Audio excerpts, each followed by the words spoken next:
Good to go. All right. Well, welcome everybody to this two-part series on invasive plant control and management in Magaliesberg. I'm Darragh Woodford. I'm a professor at Wits University and a 3-year member of IAPs. I started at the club in 2021, and when I joined up, one of the first trips I did to the Magaliesberg was to go up into Tomphani Gorge and pull out Crofton, which I'd never heard of until this field trip. And it turns out that Crofton is an emerging invaded area in South Africa, especially in our mountain streams. And we realized that there was almost no research on it here in South Africa at all. There was some research overseas, but no one was serious invader. But we were finding it in all of our properties, on all of our major streams, both up in the high sort of cliff faces as well as in the riparian zones further down. So this sort of caught my interest because I like to work in rivers. I'm a river ecologist, and whenever there's a weeding trip that involves being knee-deep in a river, I'll be there. And more often than not, if I'm going to be doing that, I'm going to be pulling out Crofton. So this was something interesting. At the same time, Tam was looking at the same question and wanted to understand what the impacts of this Crofton might be, and she was also struggling to find any evidence of what it might be. And so we worked out it was somewhere around October of 2021. She was weeding in Hammerkop on the main stream going down Hammerkop Gorge, and it was a very dense stand of Crofton, and as she started pulling the Crofton out, she noticed the flows were getting a bit stronger. And so she got a bucket and started filling it up, and realized that at the end of the day, the bucket was filling up much quicker than it had been filling up at the end of the day, just in the small stream that the Crofton had been growing in. So this sort of sparked a question of, can we actually measure this scientifically? And so I was very lucky that I have an undergraduate field trip that I run every year. We take students down to Mpumalanga to the Elands River to teach students how to do river health assessments. And I always use this field trip as a scouting expedition to look for promising postgraduate students. And so last year I spotted a very, very promising student in Michael Esterhuizen, and I quickly recruited him, and so we were able to find the perfect person to actually go ahead and do this experiment with us. And so we chose one of the most completely infested rivers that we were able to find, and it wasn't even on our property, it was next door to one of our properties in Trident. But it was heavily infested, so it was the perfect opportunity to go and see, if you actually remove this heavy infestation, what is the impact on the environment? What is the impact on the flow? What is the impact on the habitat? What is the impact on the water quality? There was nothing in the literature of any of those things, and so we wanted to say, okay, let's do this, let's run an experiment and see what we get. And so we did this back in April, May of this year, and we monitored for 2 weeks before, and I think 3 weeks after, and tonight we finally get the results. So I'm going to hand over to my brilliant honours student, Michael Esterhuizen, to show us what happened. Well, good evening, everyone. It's a pleasure to be here. My name is Michael Esterhuizen, and tonight I'll be presenting what I've basically been busy with this entire year, or my honours project. This was basically to look at the impact of the mechanical control of Crofton, or Ageratina adenifora, in a mountain stream in the Magaliesberg mountain range. So first of all, the problem was Crofton weed, or Ageratina adenifora. It belongs to the Asteraceae plant family and is commonly referred to as Crofton weed, the Mexican devil, and snake roots. It is native to tropical regions of Central America and is tolerant to a wide range of abiotic conditions, specifically low light due to its low light compensation points and a high photosynthetic rate. This plant has a very large reproductive capacity, capable of reproducing up to 10,000 wind and water dispersed seeds in a single growing season, while also capable of spreading vegetatively via stem fragments, which results in the large dense stands we witnessed up at Trident River. And then it is an aggressive competitor that suppresses the local plant's biodiversity by secreting allelochemicals, which inhibits native plant seed or germination.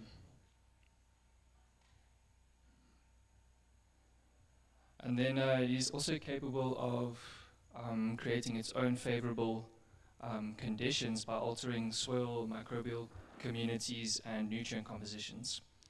So then this is a map from a paper by Terrari and Wood from 2014, where they basically use climatic modeling to predict where Crofton would primarily occur within South Africa based on what we know about the conditions of those areas. And as you can see, it's predicted to be quite suitable for South Africa. So Crofton is currently in more than 40 countries around the globe, and has, since its introduction in South Africa in 1958, it has become naturalized nationwide.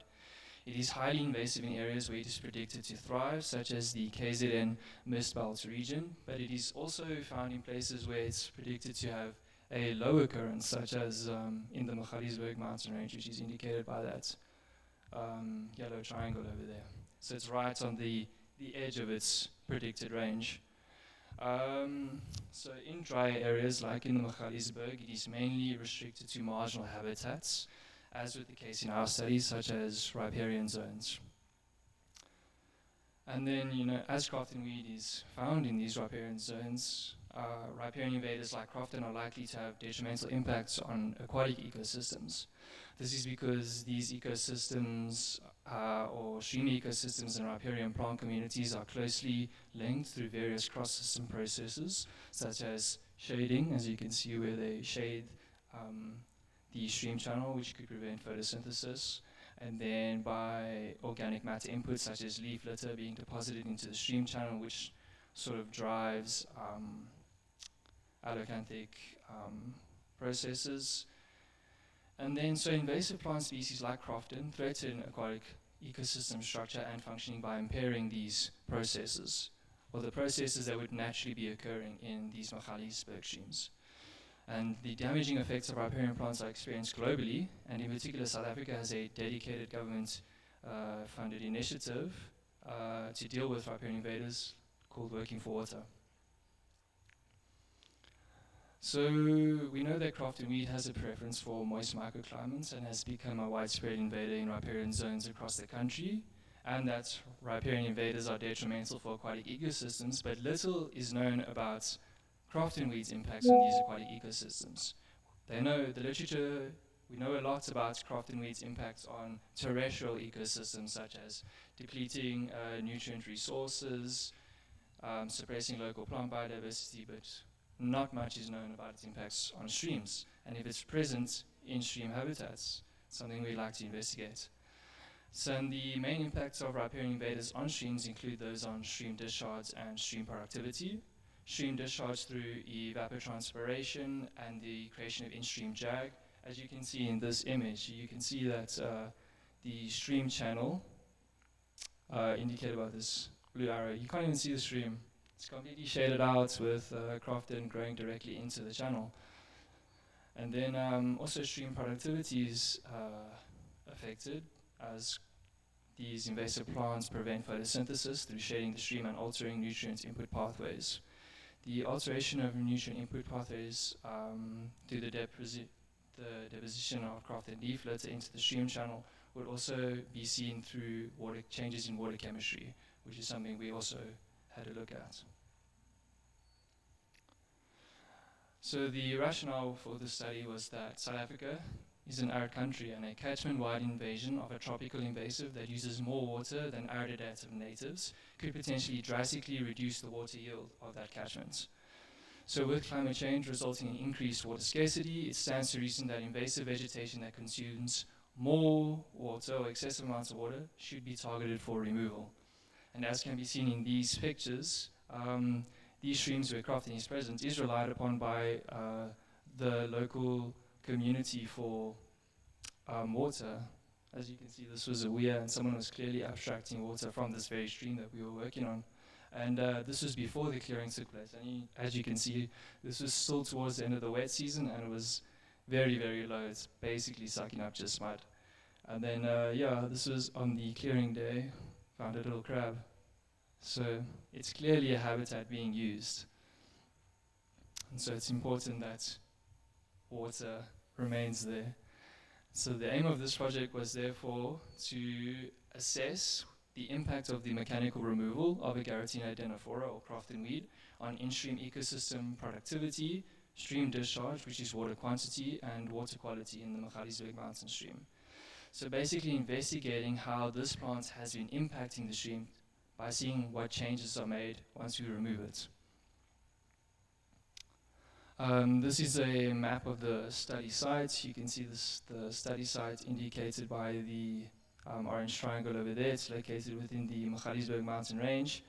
Forgive me, it should say the protected environment. These green circles are known locations of Crofton weed, and there was no known locations on the stream where we conducted the survey. So it just shows you this, our knowledge of its existence is very limited. So it probably occurs far more widespread than what we know at the moment. This study followed that of a before-after control impact experiment with temporally paired sampling sites. There were 3 to 6 sampling sites per zone with 4 zones. A, which was the monitoring zone, B, which was the control zone, C, which was the treatment zone, and D, which was the post-treatment monitoring zone. The treatment zone C, which you can see is in red, this was the zone where Crofton was removed.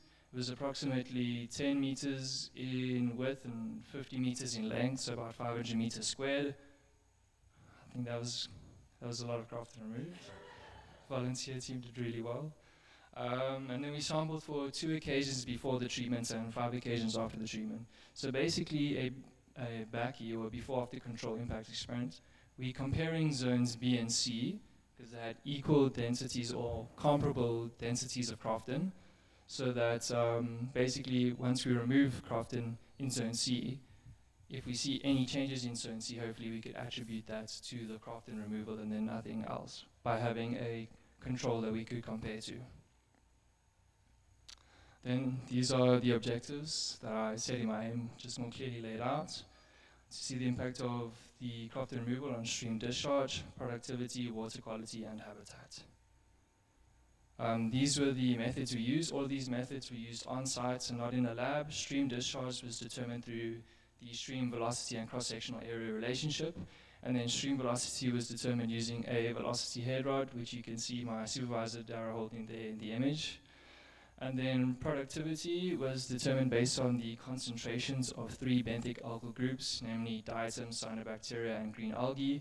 And this was done through this instrument here, which is the BBE Mordank bentho torch.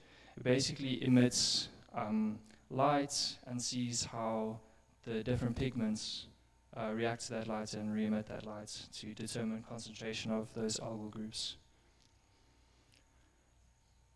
And then to continue with the methods, we assessed water quality, and this was determined by measuring various physicochemical parameters using 2 YSI multi-parameter meters. These parameters included pH, nitrates, total dissolved solids, electrical conductivity, and dissolved oxygen.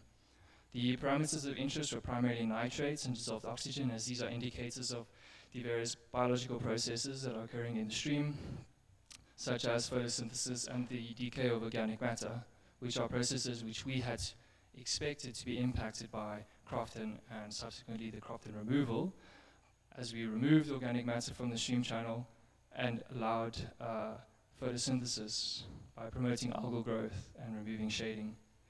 And then lastly, a qualitative analysis of in-stream habitat was done using the Rapid Habitat Assessment Method, also known as RAM. This was done to assess whether the removal of Crofton would result in a significant change in the overall condition of the riparian zone. So basically this was going to be an indication of whether Crofton was a very predominant plant species in that area. And then this slide shows images of the removal. This is the before image during our little pilot trip. You can see the riparian zone is completely infested. This is pretty much all Crofton in here until the riparian zone ended, and you can see more native vegetation. And then that's very same site afterwards, or just towards the end. There was still a bit more clearing up to do, but I felt like this was a good image to illustrate. And you can see the target species was only Crofton weed, And after removing Crofton, pretty much nothing else remained. So that also emphasizes what is previously known about it suppressing local plant biodiversity. And then these graphs look complicated, but they just meant to show you. So what we wanted to see with these is zone C, which is blue, and then the circles, which are after. We wanted to see a clear separation of these zone C after points from the rest of the points, because those were the points measured after the treatment took place in zone C. And if they created a distinct cluster or shifted away from the points before the treatment took place, then that may be an indication of a treatment effect. So we use plots like these to assess for treatment effects. We initially did this for all 4 zones, including the monitoring zones on either end, but we found that zone A was just fundamentally different and couldn't be compared to the other 3 zones, so we decided to exclude it from this graph. This is a plot using vectors to indicate what the driving variables were behind the observed separation. So now you can see a distinct cloud of the zone C after points, and on that axis we can see that this separation is driven by fines as well as vegetation. Vegetation as in vegetation on either sides of the bank as well as within the stream. And just by removing Crofton, you can see that vegetation, which applied to all vegetation, was enough to create a significant difference in the overall habitat condition in zone C after treatment took place when compared to the rest of the zones. And then soil productivity, just a recap, that was the concentrations of various benthic algal groups, which we had expected to increase by allowing light and allowing photosynthesis to occur. However, unfortunately, this showed no change in the 3 benthic algal groups in zone C after treatment. And as you can see, the zone C after points are kind of intermingled, and there's no clear clustering indicating potentially no effect. However, the literature does suggest that that bentho torch we used was a bit shaky when it came to assessing based on these individual groups. And so we had another look at it through by assessing total biomass, which is just diatoms, green algae, and cyanobacteria all total together. But this also did not really show any increases. As you can see in this box plot on the right-hand side, we expected an increase, so we wanted to see zone C after being much higher, but unfortunately it showed a slight decline. The reason for this might be due to a change in seasons, as it was right on the cusp from the dry season. Temperatures were declining, and algal growth is promoted by warmer temperatures. So declining temperatures might have inhibited algal growth and prevented the algal colonization we're expecting to see. And then water chemistry, the test for water chemistry also unfortunately showed no separation of zone C points, zone C after points from before, and therefore the treatments also had no visible effect on water chemistry. There is a distinct clustering of zone C and D points here, but this was before the treatment took place and cannot be attributed to the Crofton removal, and it's more likely that that was due to a flood event which had occurred a few weeks prior that washed a lot of sediment into the stream. Then this is a bar graph, because the study was likely to be heavily impacted by rainfall, and so we wanted to have a good record of the rainfall that had occurred.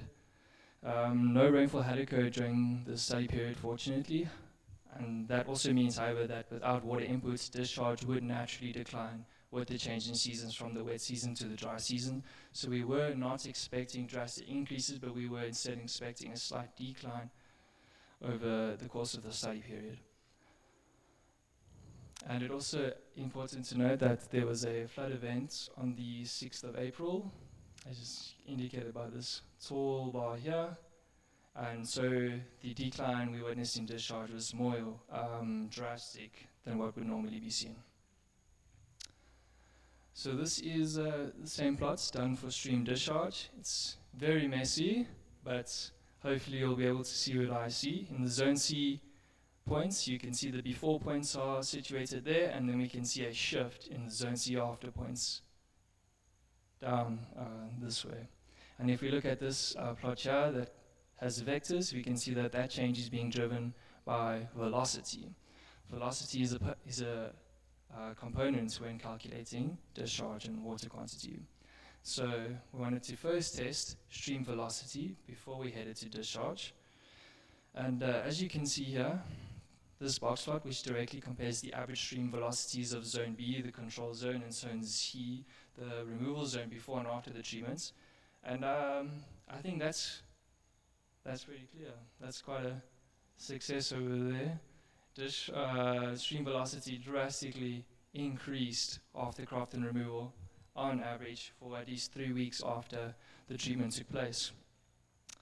So there was no significant difference between the zones before the treatment, but there was a significant difference between the zones after the treatment.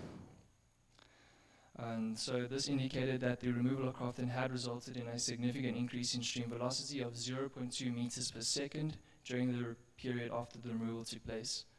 This is important because stream velocity affects the flow classes available, determining the biodiversity that can exist within the stream, while also impacting processes like erosion and deposition of sediments, which can remove vital habitat for fish and macroinvertebrates. So, for instance, Crofton weed, which would be slowing water, would be encouraging the settling of sediments, which would settle, taking up spaces between cobbles and boulders, displacing macroinvertebrates that could colonize those areas. And then lastly, because stream velocity is a component of discharge, we wanted to test whether the stream had an effect on the discharge recorded in these two zones. Discharge is a measurement of the amount of water passing past a certain point, and is therefore a better indication of water salvage that resulted as a result of the Crofton removal. And our analysis revealed that while there was no significant difference between the zones before the treatments, as you can see with these error bars overlapping here, there was a significant difference after the treatments, as these error bars are not overlapping. And while both zones declined as a result of the change from the wet season to the dry season, the removal of Crofton in Zone C resulted in less of a decline in discharge in Zone C relative to Zone B. So as you can see by this graph, Zone B initially started off with higher discharge and eventually over the course of the study period ended up much lower. So we believe that difference between the average discharges before and after Crofton removal between Zone B and C is an indication of water salvage that had occurred as a result of the Crofton removal.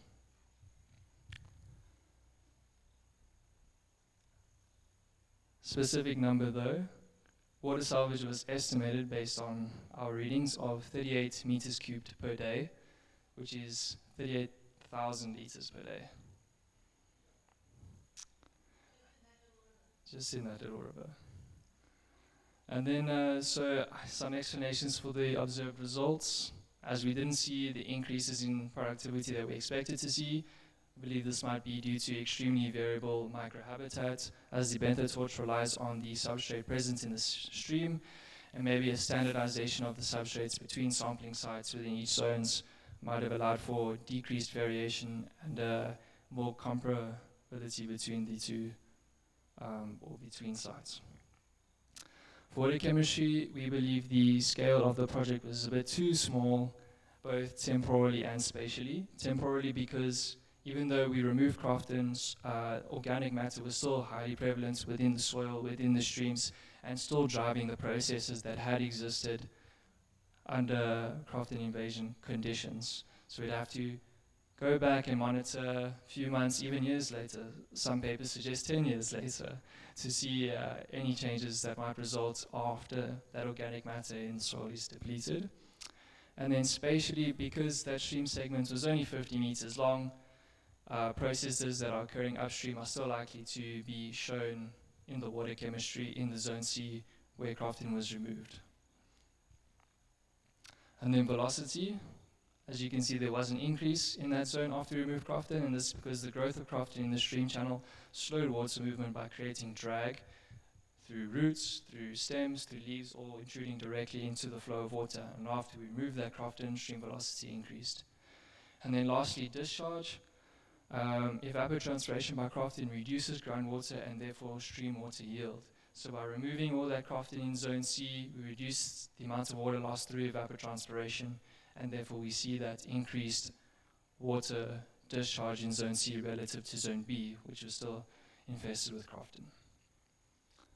So this is, to conclude off, this is the final slide.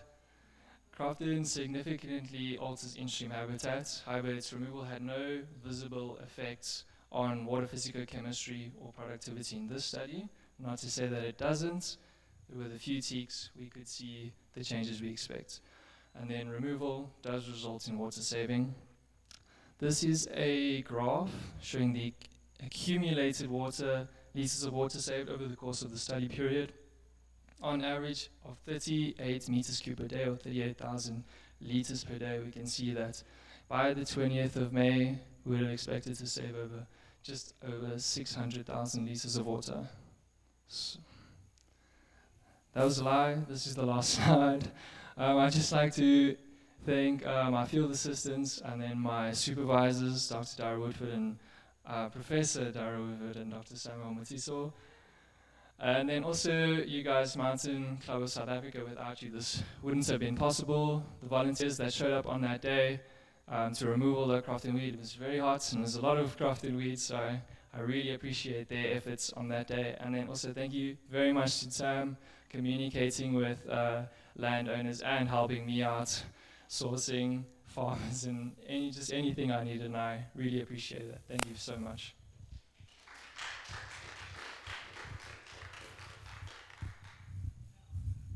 Thank you. Thank you. Yay, Michael. I'm so glad. 38,000 liters. Eh?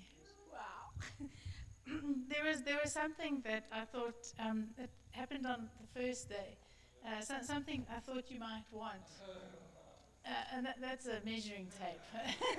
Because I do believe that Michael's going to be doing a lot more measuring in his life and streams and spending some time in them. So there we go. That's for you. Thank you.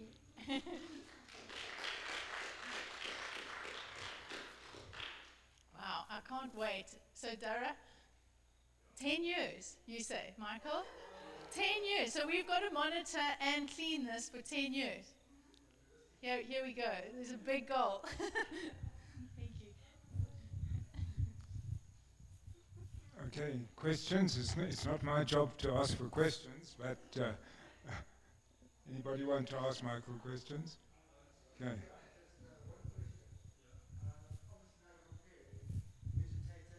Choked out Crofton to nothing.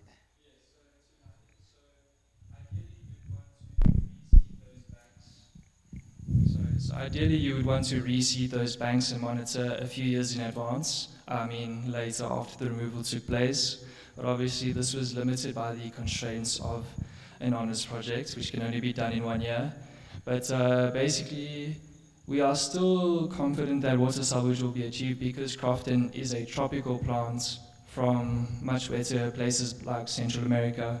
So naturally it should use more water than the species we expect to occur in those places. But yes, it's a very valid point. Obviously, the water saved is a bit exaggerated in those terms because once the native vegetation recolonizes, it will be a lot less. But much prettier. Yes, much prettier, that's for sure. Yeah. So you let the natural vegetation grow back again. Obviously, that's what you want. Yeah. You talked about reseeding. What were you thinking of? So basically, just restoring native vegetation by encouraging plant growth by planting native seeds or saplings. Yeah. I was just asking for particular ones, but it doesn't matter. It's fine. Sorry.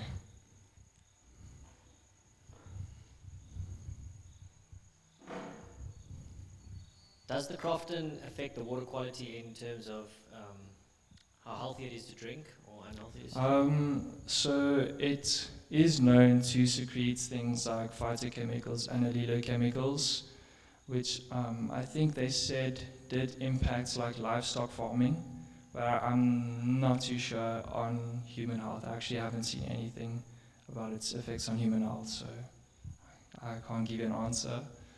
Thank you.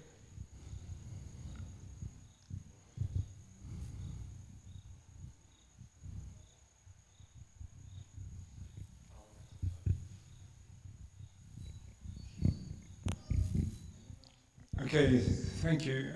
Karin Spottiswoode is up next, and I've got a bit of a biased role in introducing her. Yeah, I met her quite a few years ago, and we have been members of the mountain club for an awful long time. Started out at Wits, and we've done all sorts of exploits, including for my 70th, 7 years ago, going up Kilimanjaro. But anyways, Karin still has her love for the Magaliesberg, but has been focusing on the Kloofendal Nature Reserve over the last quite a while. And so you'll be seeing a culmination of many years of understanding these things and what to do about them. Over to you.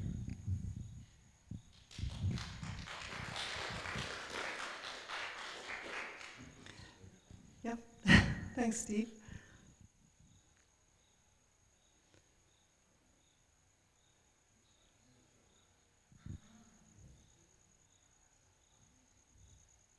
Thank you for coming tonight. So my name is Karin Spottiswoode. I'm a field guide. I'm actually originally an occupational therapist, but that's for the last 20 years I've been field guiding in this reserve in Kloofendal.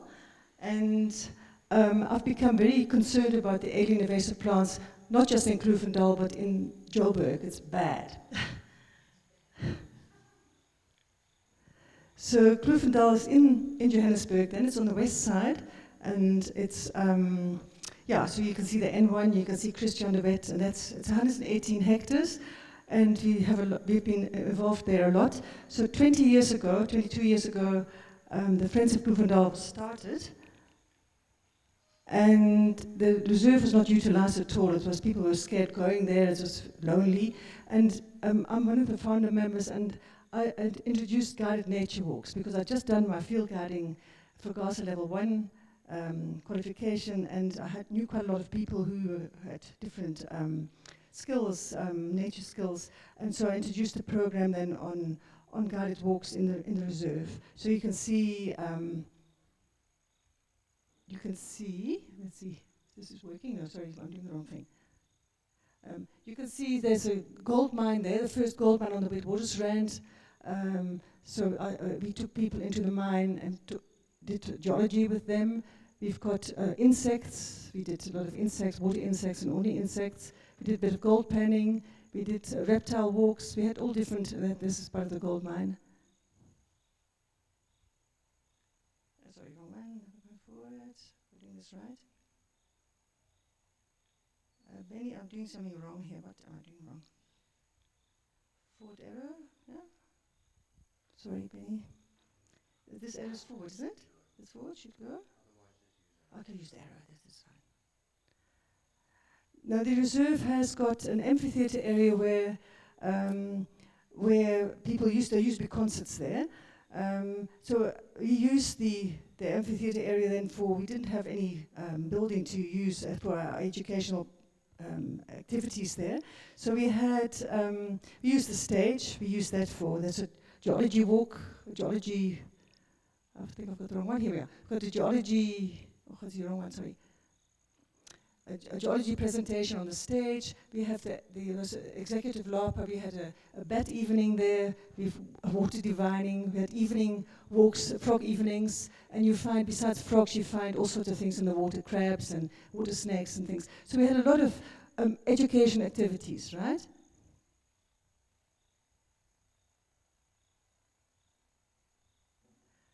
We also have a school program during the week. So the weekend, we've got guided walks for anybody of family groups or anybody interested in birding or geology or plants or whatever.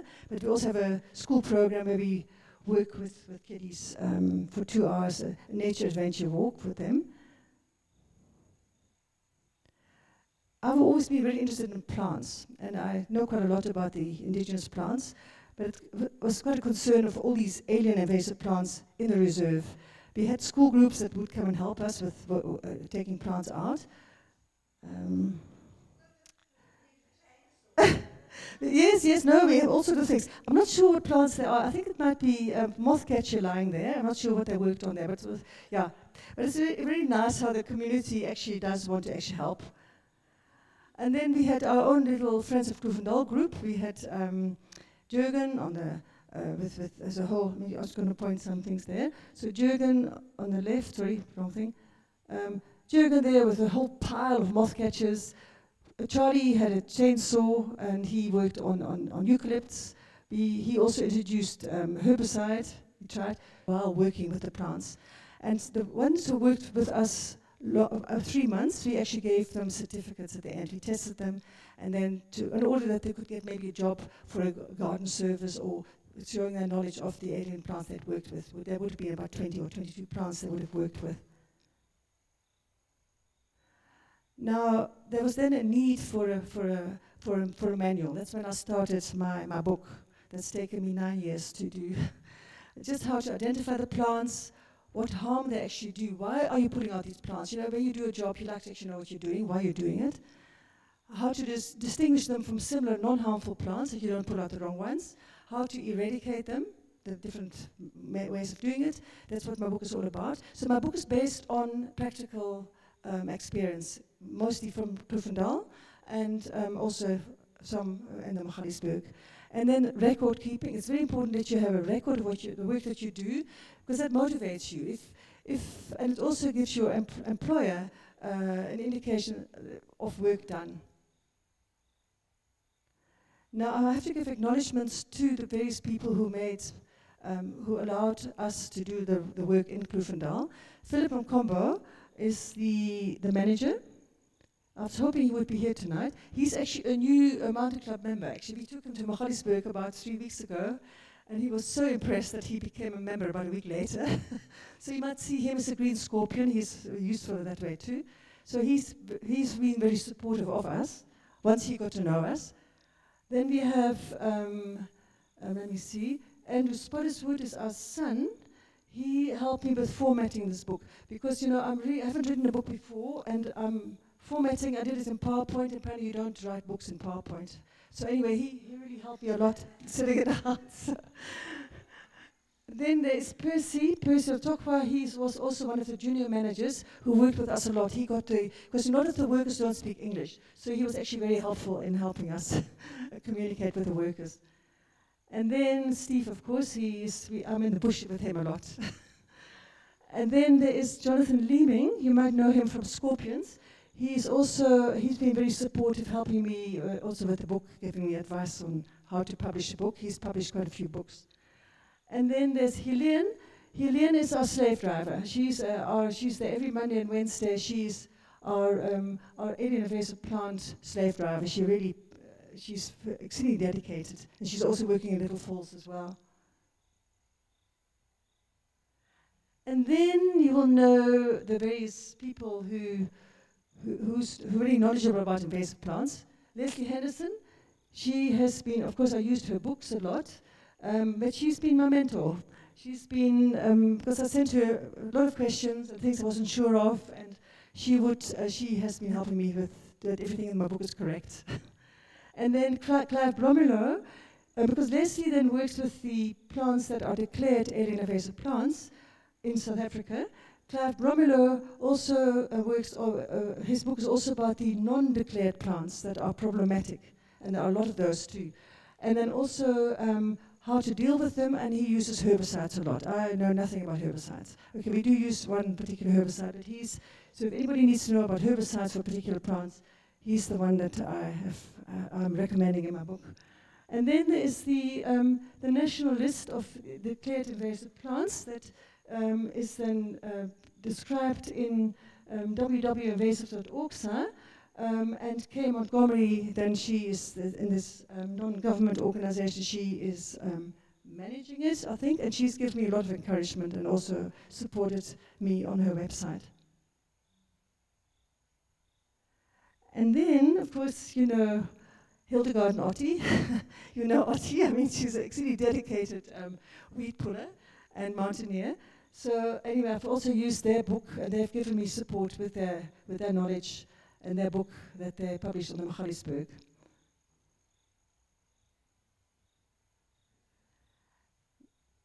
Now, I think when you start working with invasive plants, as I mentioned earlier, you need to know why you're doing it.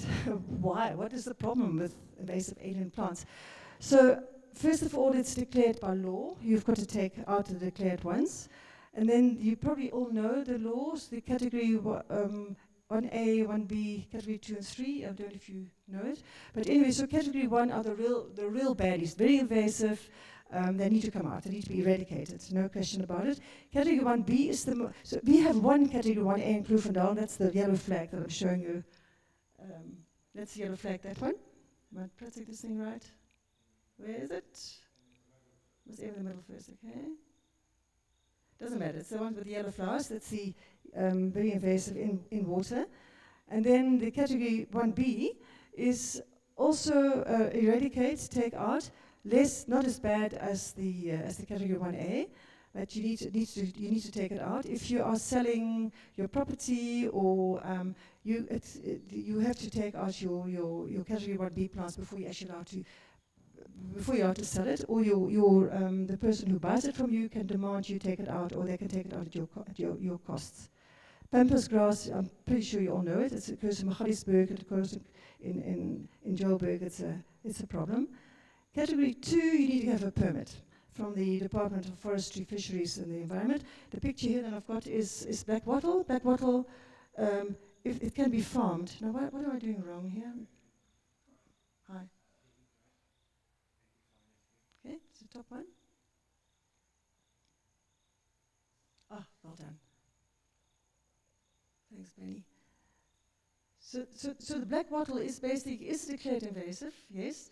And it is very invasive, but it can be farmed. It can be used for making, charcoal? It can be used for firewood. So it can be used, it can be farmed, but then the person who has got the permit, when you got the permit, you have to, by law, keep it in the designated area. If it's out of that area, it has to be removed. And then category 3, such as the callistemon, is a plant that if you have it in your property, you can stay there. It should not be sold by the nurseries, but you can keep it in your property as long as you can control it. If it's in a wet area, if it's in a riparian area, then it goes back to category 1B. It has to be taken out. It has to be removed.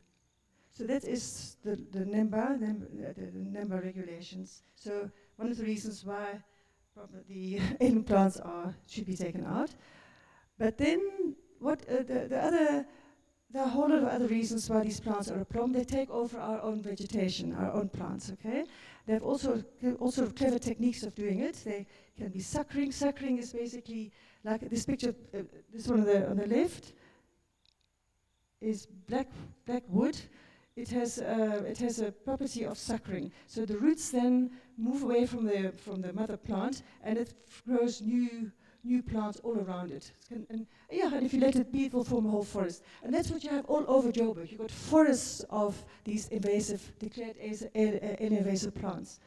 Now you have another thing. If you cut down a tree, if you cut down a blackwood, and you don't poison it, or you don't strip the bark all the way around, then you get coppicing, which is even worse than before. It becomes like a huge growth that becomes a bush and becomes much bigger, becomes big and a lot of suckering, and you get the problems worse than before.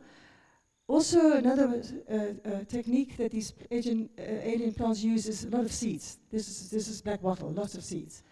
Also, this is your Spanish reed, your Arundodonex, has a lot of rhizomes. Those are underground stems that also sprout up new plants all over the place. You can see Arundodonex, it's exceedingly dense because of these rhizomes. It's underground, and Storons, your kikuyu grass, has got stems then that are above the ground that also sprout new roots, new plants the whole time. Then also our fauna, our insects, they don't utilize these alien plants. So there are few competitors to keep the population of these plants down. And then also these alien invasive plants are very successful pioneers.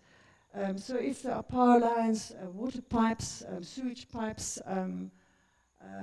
buildings, whatever, if the ground is disturbed, then these pioneers, these alien invasive plants are very happy. They move in, and they thrive on disturbed ground. And then what Michael mentioned just now, what Crofton wheat does is something called allelopathy. I can't really pronounce it properly, but basically it's chemicals produced by the roots that actually kill plants around it. It's a very good, nice thing for the black wattle itself, or the Crofton, that it eliminates plants competing for compost and water and that. So that's various plants, alien invasive plants, have this technique of, with black wattles you can have a riverbed totally dried up with just black wattles growing there, totally destroying, poisoning the soil and poisoning the water around it where it grows. And then, of course, you have these massive trees, because a lot of these alien invasive plants become huge, such as your blackwoods, your pine trees, your eucalypts. They consume a huge amount of water, again, affecting the surrounding plants, indigenous plants, and also our water, where we are very scarce of water. So these plants, in the Cape, then, as you know, a few years ago, there was the water shortage, and they are actually taking out invasive, I think it's pine trees they're taking out, or eucalypts, to reduce the water consumption of these big plants. Now, how do we remove these plants? We use these brilliant tree poppers. You've got the large one, you've got the medium ones, and the small ones, and they all have their function. And the idea is to take out the roots. Okay. We also use a pick. Picks are used as well for plants like cestrum, where we have a lot of rhizomes, rhizomes mostly. All the plants are linked together to actually break them up. And for lantana, we also use picks. And then you've got these little tools that are extremely useful. And this very strong little hand trowel for the smaller plants. We have a foldable hand saw, and we have secateurs, very useful. And then we use a machete or a panga to strip, because that, of course, that kills the circulation of the plants, so the plants die when you do a good job and take away the bark around it. For things like lantana or pyracantha or these thorny plants, we use the leather welding gloves that really protects your hands. Then we use strong plastic bags for plants like Jerusalem cherries, so we actually take out the fruit. Because the fruit, if you don't take it out, it's extremely successful in growing new plants. And then we do use kaput. It's one of the only herbicide that we use. And we're experimenting with it, right? We like that one rather than the spray, because it doesn't kill the plants around it, because you just paint it on. And yeah, and then so we have been working with it. So as I said, all the work that we do is very experimental, see what works and what doesn't work. And that's what the book is all about.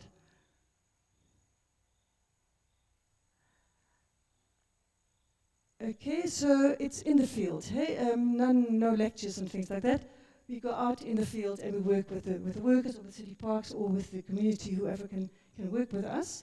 And we physically work on the various plants and take them out manually if we can, as much as possible. This is yellow bells. Yellow bells is really difficult. We did not succeed there. So we haven't reached the right. What? No, we won't stop. No, we won't stop, don't worry. Then blackwoods, we are pulling out lots of blackwoods. That's great. The tree popper is brilliant there. And the workers do get very excited about working with these tree poppers. The top of my book, I'll just show you, is actually, I'll show you just now, but the front page of my book is actually a picture of 3 workers that pulled out a huge, massive lantana, and they were so thrilled with it that they actually sent me, WhatsApp me the picture of what they pulled out, what they managed to pull out. So it's very good to stimulate your workers. Yeah, and then of course stripping, black wattle, and then the pom-poms, which you all really love. We have a lot of pom-poms. We would have a lot of pom-poms if it wasn't that we are working with them. Every year we can follow up. What we do with them, we take the heads off, and then we put it in a bag. We do not burn them, because when seeds dry out, hot air goes up, and the seeds go up, and they will spread all over, and you have a bigger problem than when you started. And unfortunately, City Parks has used that technique of burning pom-pom seeds, and we've been very upset with them. And I just hope they don't do it again. And then we take out, as you have been doing, I'm sure, that we take out the plants. We take out, make sure we take out the what you call the corm or the crown. It's like the base where the roots come from. You must take that out. If you don't take that out, the roots will regrow. So that's the best way of doing it. I believe there's a poison you can use for it, but actually we haven't needed that. But certainly we need to take the pom-pom flowers off. Each little sweet little daisy flower there has got so many seeds. And it takes over the grassland in a big way. I always tell people that, you know what, when they say, what's alien plants and indigenous, what is it important? It's food. Our grassland is food. It's what our cows eat, what our sheep eat. It's meat, that's what we all eat, or milk we drink, or cheese we eat. And also, you know, so it's all related. So it's not just that the alien plants are, they take over our own plants. We actually need our own plants. Then how do we record the work done? So what Karin started then in 2020 has been taken over for 2 years now by a WhatsApp on our phone. It's really very, very nice. It's called GPS Essentials. And that is basically record each plant you take out. So what we do when we have a group of workers, most of them do have, some of them have got a smartphone. So then we get them to download the GPS Essentials app, and they can actually record. They need to record then the species removed, and also work still to be done. So work still to be done is a minus. So you say buckwheat, you see 10 buckwheats minus the big ones still need to be done. That's a minus 10 for the buckwheats. And if you've taken out 10, then it's just 10. So you need the species, where you've worked. It gives you exactly the position and space. It's a GPS coordinates. And then how many you've pulled out of that particular species, and if they're small, medium, or big. Because obviously if you're dealing with a big one, you need a chainsaw. If you're dealing with the little ones, you might use the hand tool. I must say I had a bit of an argument initially when City Pass started giving us workers. The manager wanted us to take out just the big ones. I said, Philip, the little ones will become big ones. In a few years' time, the little ones are big, and then you have they've got a big problem putting those out. So he has not totally agreed that we also need to take out the little ones as well. And then when at what date and time. So when you work with the workers, then they have exactly the date, time, and how much, and so you have all those records, and they can then get sent or exported by WhatsApp or email to the person doing the data processing. At the moment, the only person doing the data processing is Steve, who needs to train some other people doing it if it's going to be used. Because the idea of my book is to actually extend it to the city of Joburg, that they can record, they can work, they can do something about all the problem plants we have all over Joburg and in a big way.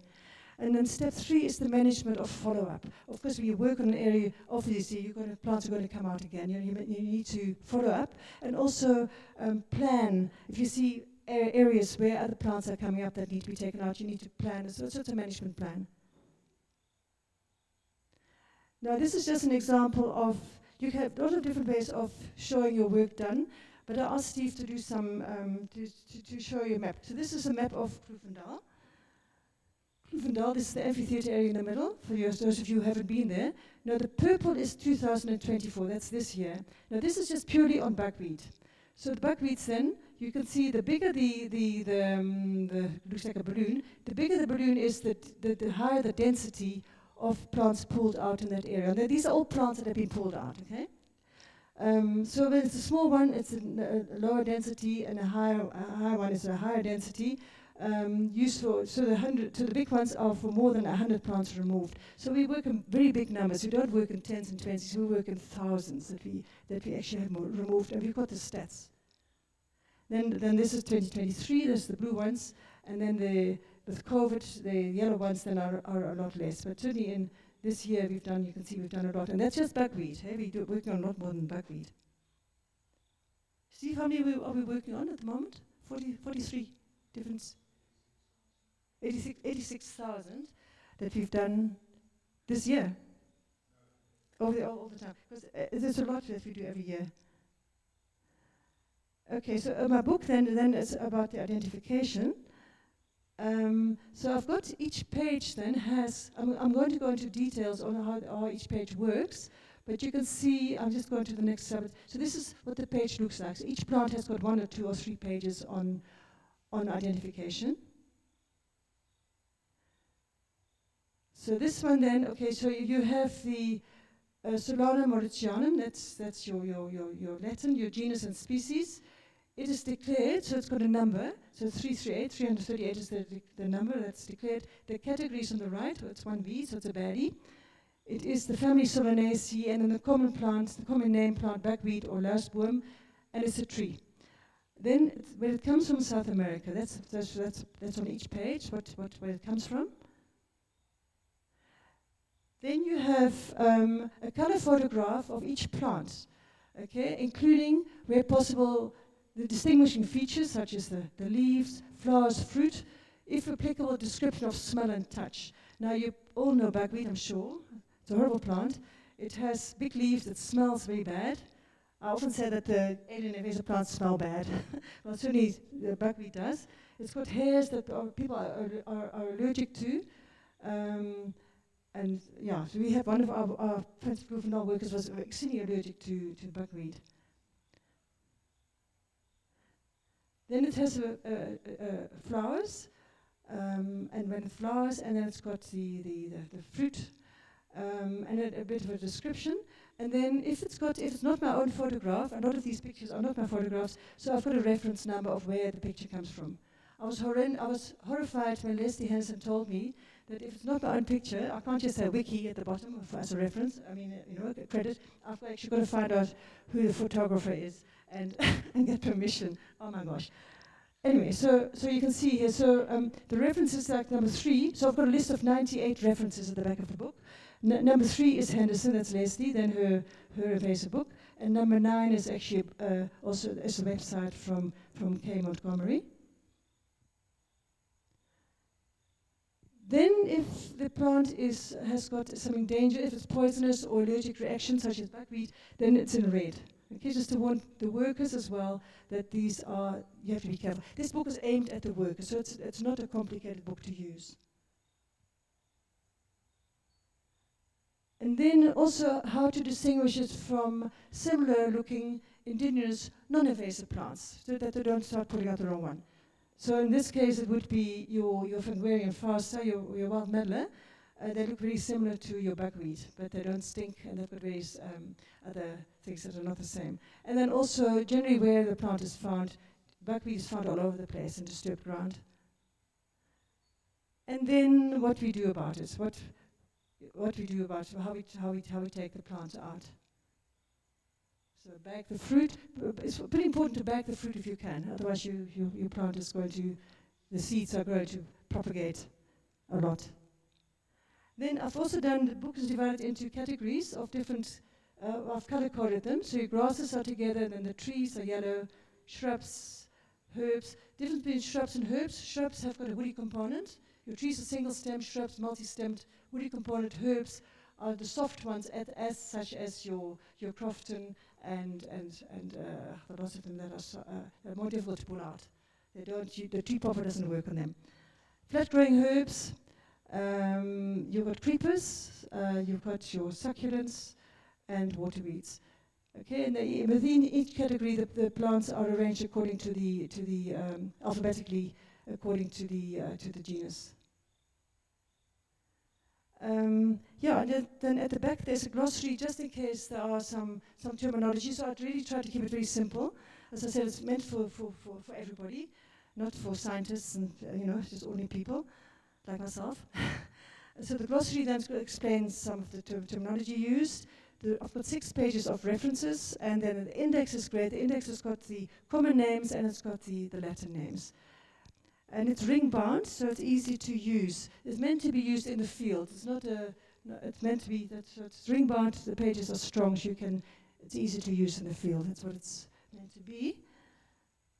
And then I've just got a few examples of the various plants. Your lantana, your solanum, your Mexican poppy. I'm sure you know it. Crofton, I don't even have to mention. And then I just want to say that we do get support from the community as well. So it's our little Friends of Kloofendal group. So basically, the Invasive Alien project we have in Kloofendal has become quite a big project. We have the school groups, we have the weekend guided walks, but weeding is another project that we are really trying to expand. And you can see the community does help. I must just point out, this is quite fun. The ones in red, these were here on the 18th of September, and they are a company, AIVIA. They're a company that wants to do community service, and they thoroughly enjoyed working on the invasive plants with us. In fact, they didn't want to stop, and they will be back next year. So it's really nice to have the community helping. And then the loyal little friends group that runs Mondays and Wednesdays from 6 in the summertime till about 9. It's just a few of us. And city parks, of course, they'll give us community workers if they have money, and they don't have money at the moment. So let's just introduce you Helene, our slave driver I mentioned earlier. Andre is one of them, and then Ella and John and Michelle. And this is also, there are students, grade 11 students that do community service with us. This is Nathan, he worked with us for 20 hours. Rico, you can see he's very proud, he pulled out a Lantana route here. And that's Niall, he unfortunately had to go back to England, his project was finished, but he was a huge asset. He was the one allergic to buckwheat. And he will be on live stream.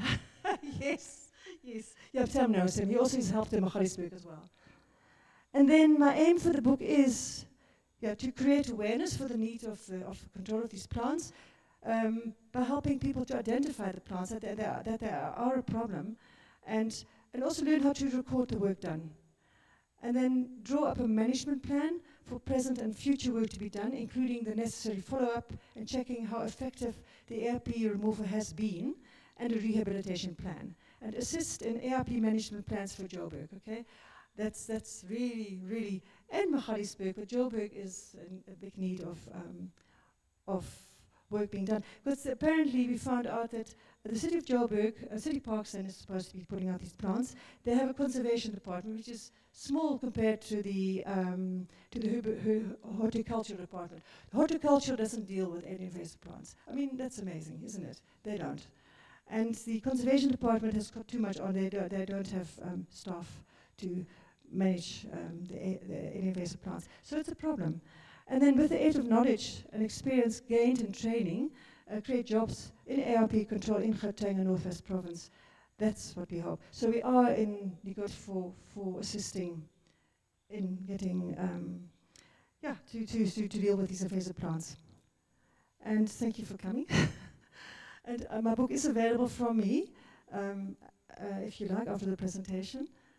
And thank you for coming. Any questions?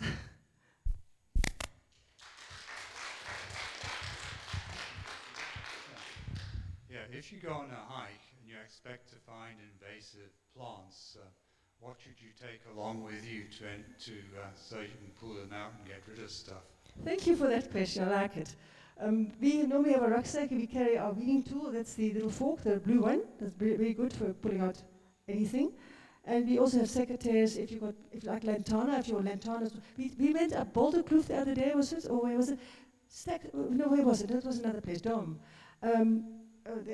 Coming from the south, there was stacks of lantana in the way, and secateurs, very useful. Secateurs, and a saw, a foldable saw. Those are the three. And a bag for pom-poms, for the pom-pom seeds. So you need 4 things. Weeding fork, a bag for the pom-poms or other seeds, your secateurs, and your what's the other thing I mentioned?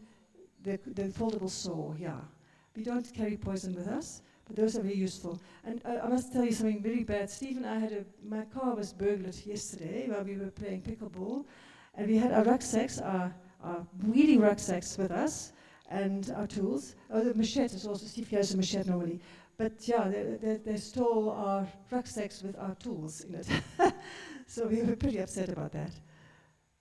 So if I find a bugweed, then I suppose I must have some gloves and maybe a face mask? Gloves would be good. No, we tend not to use a face mask there, but if you are allergic, yes. Gloves are good. Buckwheat, you know, really, if you want to, Steve Spotty, don't knock over my wine glass with your leg. Buckwheat, the hand, if it's small, if it's big, you can actually, buckwheat peels very well. You can actually ring bark it very nicely. But knee high, you go all the way around, and then you strip the bark. It comes off very nicely. So if the buckwheat is young, then you can do that. Obviously, it's a big thing. You need to, if you're going to cut ring bark, if you're not going to take the bark off, poisoning, you can't take poison with you. That's too much of a mission. And poison also doesn't always work, you know. So, yeah. Because I once encountered a bugweed, I think it was a huge thing in an indigenous forest in KZN. Yes. And I wondered what I could do with something like that. It must have been about 4 meters tall because it was growing in a forest. You often, actually, we found in the pine forests, we do orienteering, a sport, and in pine forests, you know, that's allowed. That's category 2. Pines, you can have it if it's used for, you know, for furniture or for whatever they use it for. But we found buckwheat. You often find buckwheat in pine forests, and of course the buckwheat is not really allowed. It's not part of the permits that the foresters get. Any other questions? Yeah, Dan.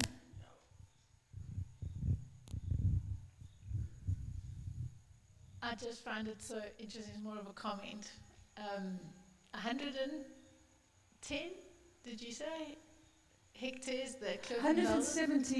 118 hectares in Kloofendal. Hectares. And I just think that when I saw the image of 2020, 20 yes, years, 2024, the one just I showed. the amount of days that you worked and the amount of work that went into that small little hectareage. And Joburg has so many more. All the rivers are all open public space. Yes, they and are rhododendrons, poplars. everything. It is. Cannas are a huge problem. Lantanas. And they get given EPWP who are not trained. Who are not trained and who need to be trained. So I'd love to be involved actually in training the trainers, and also assessing the work done that the trainers do. We were a bit concerned in basic, there is a training course on alien invasive plants that is presented by City Parks. It only does not deal with mechanical, okay? It only deals, and mechanical is the main thing that my book is about. It deals with herbicides, and it deals with biocontrol. I don't know how much biocontrol they use, I think minimal. If any, but there's certainly what we're worried about. We have seen in Kloofendal, I think, where the training has happened. We were very concerned that the poison, the herbicide application that mainly been sprayed, has not been effective.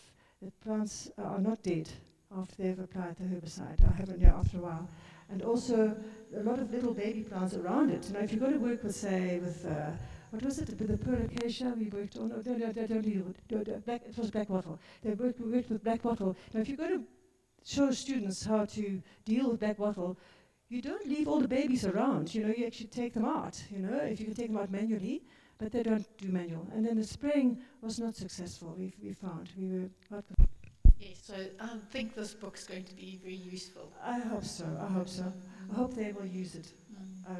Yeah.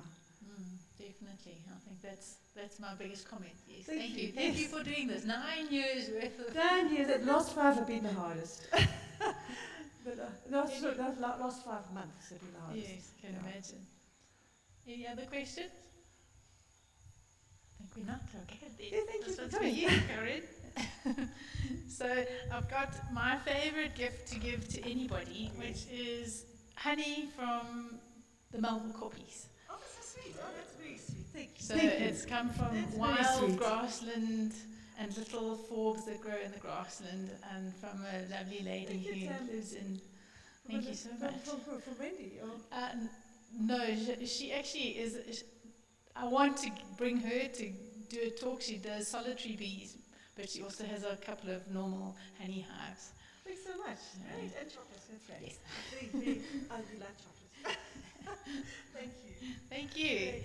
Thanks, everybody.